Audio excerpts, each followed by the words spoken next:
नमस्कार, आप सभी का बहुत बहुत स्वागत है। मैकेनिकल इंजीनियरिंग करने के बाद जब बात हो सबसे अच्छी सैलरी वाली जॉब की तो सबसे पहला नाम आता है पीएसयू का।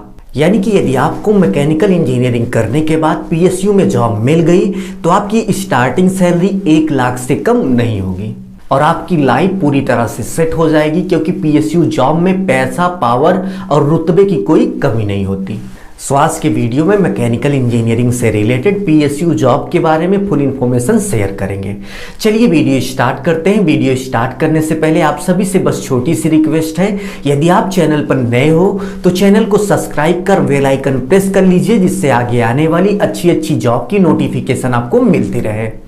सो चलिए आपको लिए चलते हैं क्लासरूम में। मैकेनिकल इंजीनियर, सबसे पहले आपके जहन में ये बात आ रही होगी कि पीएसयू क्या होता है। तो सबसे पहले हम बात कर लेते हैं कि पीएसयू का फुल फॉर्म क्या है। तो पीएसयू का full form public sector undertaking होता है। ठीक है, पीएसयू में 50% हिस्सेदारी गवर्नमेंट की होती है और 50% हिस्सेदारी पब्लिक की होती है। सो आपके समझ में आ गया होगा कि उस कंपनी को जिसमें 50% हिस्सेदारी गवर्नमेंट की हो और 50% हिस्सेदारी पब्लिक की हो, तो ऐसी कंपनी को हम पीएसयू बोलते हैं, यानी कि पब्लिक सेक्टर अंडरटेकिंग बोलते हैं। ठीक है, पीएसयू के टाइप की बात करें तो पीएसयू 3 टाइप के होते हैं। पहला Maharatna PSU, second Navratna PSU और थर्ड जो है मिनी रत्ना पीएसयू।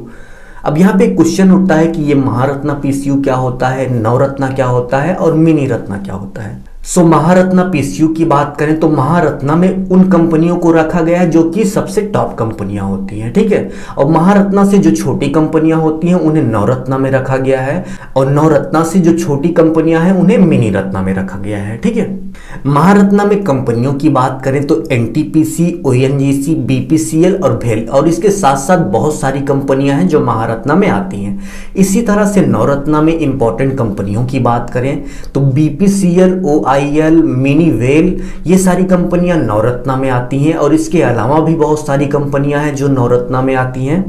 ठीक है, यदि आप पूरी लिस्ट देखना चाहते हैं तो गूगल पर सर्च मारकर देख सकते हैं। ठीक है, इसी तरह से मैकेनिकल इंजीनियर्स के लिए मिनी रत्ना कंपनियों की बात करें तो एचसीएल और एएआई, ये मिनी रत्ना की कैटेगरी की कंपनियां हैं। अब बात करते हैं कि यदि आपको महारत्ना में जॉब मिल गई तो आपकी स्टार्टिंग सैलरी कितनी होगी। सो स्टार्टिंग सैलरी की बात करें तो 60,000 होगी, यानी कि 60,000 होगी, और 3 महीने की ट्रेनिंग के बाद यह सैलरी बढ़कर 90 से 1 लाख रुपए हो जाएगी। ठीक है, और यदि आपने 5 साल तक महारत्ना कंपनी में वर्क कर लिया तो आपकी सैलरी 1.5 लाख से 2 लाख के बीच हो जाएगी। ठीक है, इसी तरह से नवरत्न कंपनी की बात करें तो नवरत्न कंपनी में यदि आपको जॉब मिल जाती है तो ट्रेनिंग पीरियड के दौरान आपकी जो सैलरी होगी 40,000 होगी और 3 महीने की ट्रेनिंग के बाद ये सैलरी बढ़कर 60,000 से लेकर, यानी कि 60,000 से लेकर 70,000 के आसपास हो जाएगी। ठीक है, इसी तरह से मिनी नवरत्न कंपनी की बात करें तो आपकी जो स्टार्टिंग सैलरी होगी 30,000 होगी और 3 महीने की ट्रेनिंग के बाद सैलरी बढ़कर 40,000 तक हो जाएगी। अब बात करते हैं कि पीएसयू में मैकेनिकल इंजीनियर्स का सिलेक्शन कैसे होता है।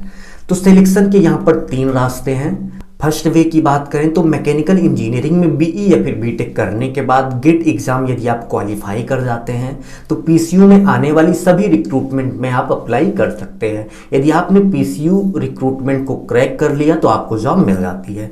और इसके साथ साथ पीएसयू में कुछ ऐसी जॉब आती हैं जो आईईएस यानी कि इंडियन इंजीनियरिंग सर्विस के एग्जाम को जिन स्टूडेंट्स ने क्वालिफाई कर रखा है उनका डायरेक्ट रिक्रूटमेंट हो जाता है पीएसयू में। ठीक है, और इसी तरह से कॉलेज रिक्रूटमेंट की बात करें तो आईआईटी और एनआईटी के जो बड़े कॉलेज है वहां से पीएसयू में डायरेक्ट रिक्रूटमेंट भी कराया जाता है। ठीक है, अब बात करते हैं कि 1 ईयर में यानी कि 1 साल में मैकेनिकल इंजीनियर्स के लिए कुल कितनी पोस्ट आती हैं।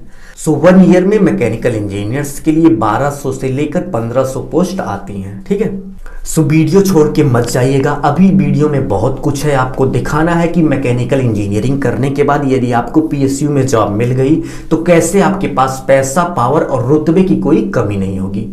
सो चलिए आपको दिखाते हैं कि आपको सैलरी के अलावा अलाउंसेस यानी कि सुख सुविधाएं क्या क्या मिलती हैं पीएसयू में। सबसे पहला बेनिफिट जो है ओवर टाइम, यानी कि यदि आपने 8 घंटे से 1 मिनट भी ज्यादा वर्क किया तो आपको उसका ओवर टाइम मिलेगा ही मिलेगा, ठीक है। और इसके साथ साथ 15,000 फॉर मोबाइल 1 ईयर, यानी कि 1 साल में आपको 15,000 रुपए मोबाइल के लिए दिए जाते हैं, ठीक है। नेक्स्ट सुख सुविधाओं की बात करें तो आप देख सकते हैं कि 60,000 फॉर लैपटॉप 1.5 ईयर, यानी कि 1.5 साल में एक बार आपको 60,000 रुपए लैपटॉप के लिए दिए जाते हैं। अगले अलाउंसेस की बात करें तो आप देख सकते हैं कि 8,000 आई टेस्ट, यानी कि आंखों की देख रेख के लिए आपको 8,000 रुपए पर ईयर मिलते हैं, ठीक है।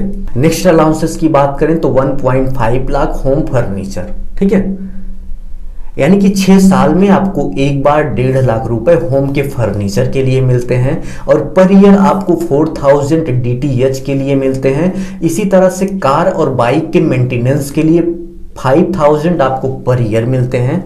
नेक्स्ट और इंपॉर्टेंट सुख सुविधा की बात करें तो मेडिकल, यानी कि आपकी पूरे फैमिली को मेडिकल की फैसिलिटी मिलती है, ठीक है।